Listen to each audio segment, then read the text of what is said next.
আমার নাম মোহাম্মদ আসাদুল ইসলাম। আমি পড়াশোনা করছি সংস্কৃত ভাষা ও সাহিত্য বিভাগ 2020-21 শিক্ষাবর্ষ। আমি হুসেন শহীদ সোহরাওয়ার্দী হলের আবাসিক শিক্ষার্থী।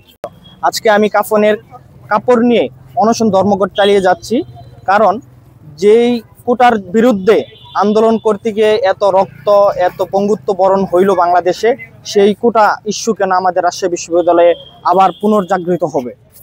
আমরা এটার একটা সুষ্ঠু সমাধান চাই। যতক্ষণ না পর্যন্ত এটা সমাধান হবে ততক্ষণ পর্যন্ত আমি আমরণ অনশন চালিয়ে যাব। আমি আপনাদের কাছে বিনীতভাবে অনুরোধ করব, আপনারা যারা রাজশাহী বিশ্ববিদ্যালয়ের সাধারণ শিক্ষার্থী রয়েছেন, আপনারা আমার সাথে একাত্মতা ঘোষণা করে এই আমরণ অনশনে বসে যান। আমরা শিক্ষার্থীরা দেখিয়ে দিতে চাই আমাদের প্রশাসন কোন দিকে যায় আর আমরা শিক্ষার্থীরা কোন দিকে যায়।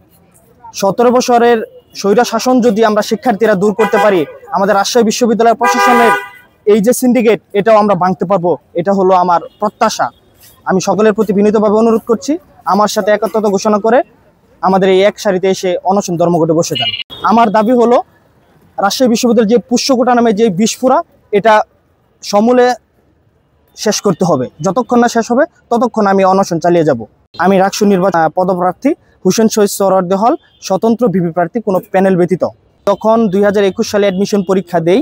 আমার মার্ক ছিল 68.5। আমি 68.5 পেয়ে সংস্কৃত ভাষা ও সাহিত্য বিভাগে পড়াশোনা করতেছি।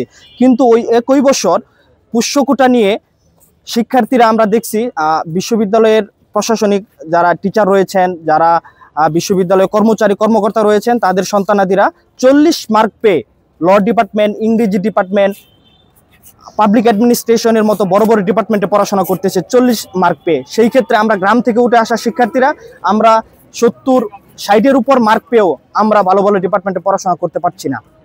আমরা চাই এই একটা কোঠার যে ইস্যু, এটা একটা সুন্দরভাবে সমাধান হোক। আমাদের বিশ্ববিদ্যালয় প্রশাসন সাধারণ শিক্ষার্থীদের দিকে তাকাক, এটাই আমি চাই।